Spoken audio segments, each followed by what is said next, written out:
Welcome to icon India. మనం previous క్లాస్లో ప్రధాన్ మంత్రి జన్ధన్ యోజనకి సంబంధించిన స్కీమ్ గురించి పూర్తిగా తెలుసుకోవడం జరిగింది. ఈ ప్రధాన్ మంత్రి జన్ధన్ యోజనకి సంబంధించిన స్కీమ్స్పై ఈ క్లాస్లో కొన్ని క్వశ్చన్స్ని చూద్దాం. ఈ క్వశ్చన్స్ మీకు నార్మల్ లెవెల్లో అదేవిధంగా స్టేట్మెంట్ లెవెల్లో, దీంతోపాటు మ్యాచ్ ద ఫాలోయింగ్ లెవెల్, అలాగే అసెర్షన్ రీజనింగ్, ఇలా డిఫరెంట్ క్వశ్చన్స్ని ప్రధాన్ మంత్రి జన్ధన్ యోజనకి సంబంధించిన స్కీమ్ పైన క్రియేట్ చేసి తీసుకురావడం జరిగింది. ఇందులో ఎన్ని క్వశ్చన్స్కి మీరు ఆన్సర్ చేయగలుగుతున్నారు అనేది చూడండి. ఇక తెలంగాణ, ఆంధ్రప్రదేశ్ నుంచి జరగబోయేటువంటి ఎగ్జామ్స్కి సంబంధించి ఈ లెవెల్ ఆఫ్ క్వశ్చన్స్ని మనం ఫేస్ చేయడం జరుగుతూ ఉంది, రాయడం జరుగుతూ ఉంది. సో ఇలా ఏ సబ్జెక్ట్ అయినా క్వశ్చన్స్ ఈ విధంగా మనం ఆలోచించి చేయగలిగితే మంచి మార్క్స్ని పొందడానికి అవకాశం ఉంది. ఇక ఐకాన్ ఇండియా మీకు ఆన్లైన్ క్లాసెస్ని అందిస్తూ ఉంది. ఐకాన్ ఇండియా యాప్ ద్వారా ఆన్లైన్ క్లాసెస్ని పొందవచ్చు. దీనికోసం మీరు ఐకాన్ ఇండియా యాప్ని డౌన్లోడ్ చేసుకొని లేనట్లయితే డౌన్లోడ్ చేసుకోండి ప్లే స్టోర్ నుంచి, యాప్ స్టోర్ నుంచి. మనం ఇక్కడ క్వశ్చన్స్ని చూద్దాం. ఫస్ట్ క్వశ్చన్ చూడండి.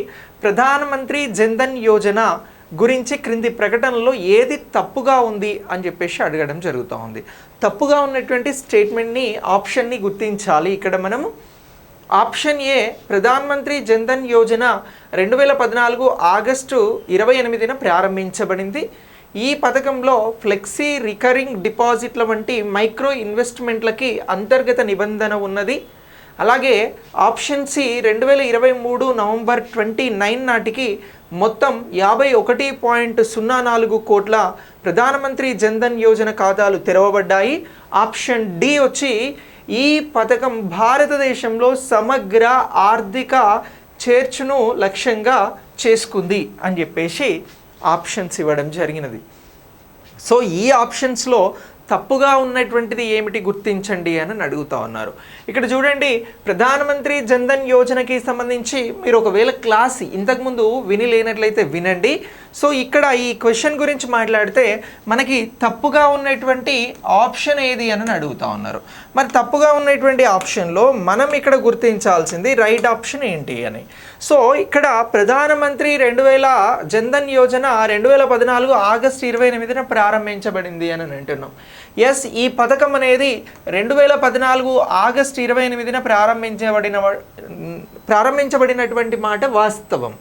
సో ఈ పథకాన్ని ప్రకటించిన తేదీ ఏమో 15 ఆగస్టు 2014. ప్రధానమంత్రి ప్రకటించిన తర్వాత ఇదే ఆగస్టు నెలలో 28వ తేదీ 2014న ప్రారంభమైంది. ఈ స్టేట్మెంట్ రైట్, కానీ తప్పుగా ఉన్నది అడిగాడు కాబట్టి మనకి ఇది ఆన్సర్ కాదు. ఇక నెక్స్ట్, ఈ పథకంలో ఫ్లెక్సీ రికరింగ్ డిపాజిట్ల వంటి మైక్రో ఇన్వెస్ట్మెంట్లకి అంతర్గత నిబంధన ఉంది అని అంటున్నాం. సో ఈ పథకంలో మైక్రో ఇన్వెస్ట్మెంట్లకి కానీ రికరింగ్ డిపాజిట్లకి కానీ అంతర్గత నిబంధన అనేది ఉన్నది అని అంటున్నాం. ఎలాంటి నిబంధనలు లేవు కాబట్టి ఇగో ఈ స్టేట్మెంట్ అనేది తప్పండి. మనకు అడిగిన క్వశ్చన్కి answer B is the right answer అండి. డైరెక్ట్ క్వశ్చన్ అడిగాడు, డైరెక్ట్ ఆప్షన్స్ ఇచ్చాడు కాబట్టి B is the right answer. ఇక 2023 నవంబర్ 29 నాటికి మొత్తం 51.4 కోట్ల ప్రధానమంత్రి జన్ధన్ యోజన ఖాతాలు తెరవబడ్డాయి అనేది కూడా రైట్ ఆన్సర్ అండి. 2023 నవంబర్ 29 నాటి లెక్కలను ప్రభుత్వం బయలుపరిచింది జన్ధన్ యోజన ఖాతాలకి సంబంధించి. ఇందులో ఈ స్టాటిస్టిక్స్ ప్రకారం, ప్రభుత్వం విడుదల చేసిన స్టాటిస్టిక్స్ ప్రకారం 51.04 కోట్ల ప్రధానమంత్రి జన్ధన్ యోజన ఖాతాలు తెరవబడిన మాట వాస్తవం. ఇది కూడా రైటే. ఇక ఈ పథకం భారతదేశంలో సమగ్ర ఆర్థిక చేర్పును లక్ష్యంగా చేసుకున్నది. ఈ పథకం లక్ష్యమే పేదవాళ్ళను బ్యాంక్ వ్యవస్థలోకి తీసుకురావడం. ఓకే, సో ఇలా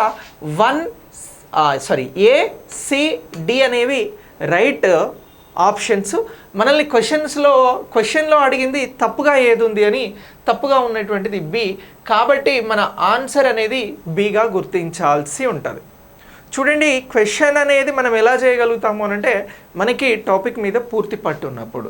ఇక నెక్స్ట్ ఒకసారి రెండవ క్వశ్చన్ చూద్దాం. సెకండ్ క్వశ్చన్ చూడండి, మ్యాచ్ ద ఫాలోయింగ్ ఇవ్వడం జరిగినది. సో ఇక్కడ ఇచ్చినటువంటి మ్యాచ్ ద ఫాలోయింగ్ క్వశ్చన్కి సంబంధించి ప్రధాన్ మంత్రి జన్ధన్ యోజనకి సంబంధించిన ఫీచర్లను వాటి వివరాలతో సరిపోల్చండి అని అంటున్నారు. ఇక్కడ ఫీచర్స్ ఇచ్చాము, వివరాలు ఇచ్చినాం.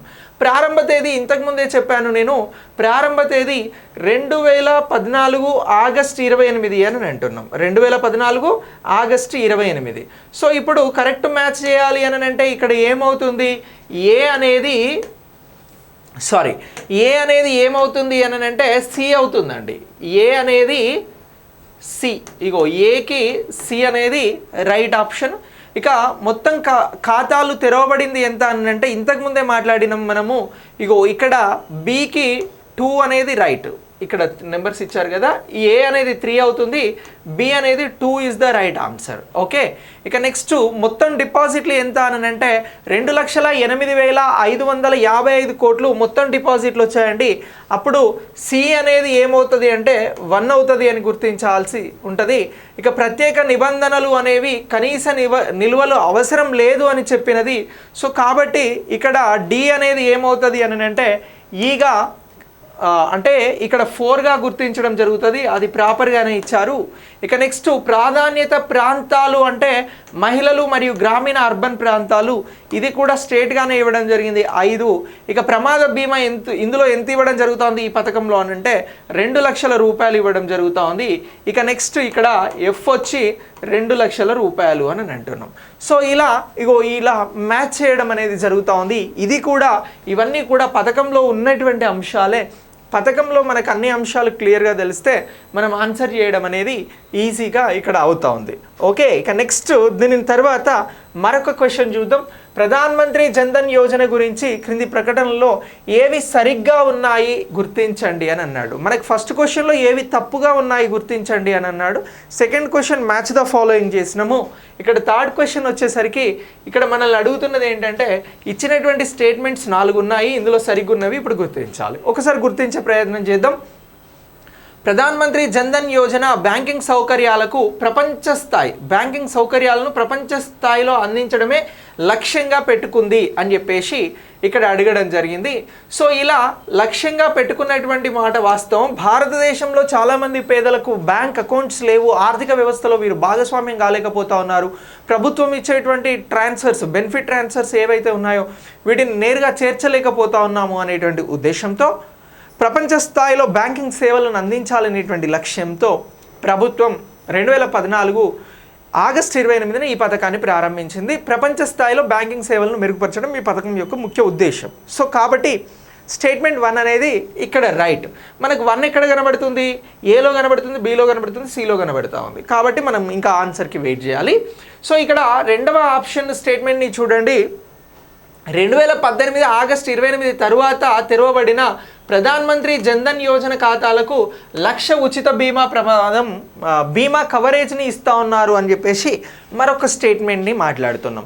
కానీ ఇక్కడ ఈ స్టేట్మెంట్లో తప్పు ఉందండి. ప్రధాన్ మంత్రి జన్ధన్ యోజన ఖాతాలకి ఇస్తున్నది 1,00,000 రూపాయలు కాదు, 2 లక్షల రూపాయల ఉచిత ప్రమాద బీమాను అందించడం జరుగుతోంది. కాబట్టి ఈ స్టేట్మెంట్ అనేది రాంగ్. ఓకే, రెండవది రాంగ్. ఇక 2023 నవంబర్ 29 నాటికి ప్రధాన్ మంత్రి జన్ధన్ యోజన ఖాతాల మొత్తం డిపాజిట్ బ్యాలెన్స్ 2,08,855 కోట్లు అని అంటున్నాం. సో కాబట్టి ఈ స్టేట్మెంట్ కూడా రైట్. 1 రైట్ అయింది, 3 రైట్ అయింది. 1, 3 ఎక్కడ అనంటే మనకి సిలో ఉంది, బట్ 4th కూడా ఒకసారి అబ్జర్వ్ చేద్దాం. ఈ పథకంలో మైక్రో ఇన్వెస్ట్మెంట్లకి అంతర్గత నిబంధన ఉంది అని అన్నాం. అంతర్గత నిబంధన అనేది లేదు. కాబట్టి 1, 3 అనేదే రైట్ ఆన్సర్. అప్పుడు option C is the right answer అని గుర్తించాల్సి ఉంటుంది. Option C is the right answer. So ఇలా ఆప్షన్ సి అనేది రైట్ ఆన్సర్గా గుర్తించబడింది. ఓకే, ఇక నెక్స్ట్ క్వశ్చన్ చూడండి. ఇక్కడ అసెర్షన్ రీజన్ పాయింట్ ఆఫ్ వ్యూలో ఒక క్వశ్చన్ తీసుకురావడం జరిగింది. ఇటీవల జరిగినటువంటి గ్రూప్ 1లో ఇలాంటి క్వశ్చన్స్ వచ్చాయి. రేపు గ్రూప్ 2లో కూడా చాలా క్వశ్చన్స్ ఇలా ఫేస్ చేయాల్సి ఉంటుంది. సో ఇక్కడ ప్రధాన్ మంత్రి జన్ధన్ యోజన భారతదేశంలో బ్యాంకు ఖాతాలు కలిగిన మహిళల సంఖ్యను గణనీయంగా పెంచింది అని అంటున్నాం. సో ఇది అసెర్షన్. ఇక రీజన్ ఏంటంటే ప్రధాన్ మంత్రి జన్ధన్ యోజన అన్ని ఖాతాలలో కనీస నిల్వల అవసరాన్ని అనుసరించాలి అని ఒక అంతర్గత లక్షణాన్ని కలిగి ఉంది అని అన్నాం. సో ఇక్కడ ఏమి ఇచ్చారు, ఏ మరియు ఆర్ 2 నిజమే మరియు ఆర్కి ఏ సరైన వివరణ అని అంటున్నారు. బి ఏమి ఇచ్చారు, బి మరియు ఆర్ రెండు నిజమే కానీ ఆర్కి ఏ సరైన వివరణ కాదు అని అంటున్నాం. ఇక సి ఏ నిజం కానీ ఆర్ తప్పు అని అంటున్నాం. డి ఏ తప్పు కానీ ఆర్ నిజం అని అంటున్నాం.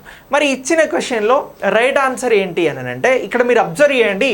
ఎసెర్షన్ ఒకసారి చదివితే ప్రధాన్ మంత్రి జన్ధన్ యోజన భారతదేశంలో బ్యాంకు ఖాతాలు కలిగిన మహిళల సంఖ్యను గణనీయంగా పెంచింది అని అన్నాం. ఎస్ అండి, ఇది పెంచడం జరిగింది. ఈ అసెర్షన్ రైట్. సో అంటే ఏ రైట్ అనేది ఇక్కడ మనం గుర్తించాలి. ఎలా పెంచింది అని అంటున్నాం, 2014 నుంచి ఇప్పటి వరకు 2023 నవంబర్ వరకు ఉన్నటువంటి డేటా ప్రకారం భారతదేశంలో ప్రధాన్ మంత్రి జన్ధన్ యోజన పథకంలో భాగంగా 67% మేర మహిళల ఖాతాలు పెరిగాయి గ్రామీణ పట్టణాల ప్రాంతాలలో. కాబట్టి ఈ అసెర్షన్ అనేది రైట్ అని అంటున్నాం. అలాగే మొత్తం 50 కోట్ల పైన ఖాతాలు తెరవబడి ఉంటే అందులో 27% వరకు మహిళలకి సంబంధించిన ఖాతాలు అని అంటున్నాం. ఓకేనా? సో ఇలా ఈ అంశాన్ని మనం గుర్తుంచుకోవాల్సి ఉంటుంది. కాబట్టి అసెర్షన్ రైట్ అని అంటున్నాం. ఇక్కడ రీజన్ ఏమి ఇచ్చారు, ప్రధాన్ మంత్రి జన్ధన్ యోజన అన్ని ఖాతాలలో కనీస నిల్వల అవసరాన్ని అనుసరించాలి అని ఇచ్చారు. ఇది ఒక అంతర్గత లక్షణాన్ని కలిగి ఉంది. అనుసరించిన అవసరం లేదండి. సుమారు ఇప్పుడు ప్రధాన్ మంత్రి జన్ధన్ యోజన పథకంలో భాగంగా 50 కోట్ల పైన ఖాతాలు తెరవబడి ఉంటే 4 కోట్ల పైన అకౌంట్లలో డబ్బులు లేవు, అంటే జీరో బ్యాలెన్స్ అకౌంట్స్ తోటి ఉన్నాయి. ప్రధాన్ మంత్రి జన్ధన్ యోజన పథకం ఉద్దేశం ఏంటంటే బ్యాంకు ఖాతాలను తెరిచించడం, కానీ అందులో కనీస నిల్వలు ఉండాలి అనేటువంటి అంతర్గత లక్షణాన్ని కలిగి లేదు. కాబట్టి ఇక్కడ ఇచ్చిన రీజన్ అనేది తప్పు. అయితే మనకి ఏ అనేది నిజమని మాట్లాడినాం, ఆర్ అనేది తప్పు అంటున్నాం. కాబట్టి answer is the C is the right answer అని గుర్తించాల్సి ఉంటుంది. ఓకే, సో ఇలా ప్రధాన్ మంత్రి జన్ధన్ యోజనకి సంబంధించినటువంటి స్కీమ్ని నేర్చుకోవడంతో పాటు ఈరోజు క్లాస్లో క్వశ్చన్స్ని కూడా తెలుసుకోవడం జరిగింది. ఇలాంటి క్వశ్చన్స్ ఎగ్జామ్స్లో మనం ఫేస్ చేయబోతా ఉన్నాం. మీరు ఏ అంశాన్ని నేర్చుకున్నా దానికి సంబంధించి ఇలాంటి క్వశ్చన్స్ పైన వర్కౌట్ చేయండి. ఐకాన్ ఇండియా ఎగ్జామ్ సిరీసెస్ని అందిస్తూ ఉంది, ఐకాన్ ఇండియా ఆన్లైన్ క్లాసెస్ని అందిస్తూ ఉంది. వీటి కోసం మీరు రిజిస్టర్ అవ్వండి ఐకాన్ ఇండియా యాప్ ద్వారా. సో ఈ వీడియో మీకు నచ్చినట్లయితే లైక్ చేసి మీ ఫ్రెండ్స్కి షేర్ చేయండి. Thanks for watching.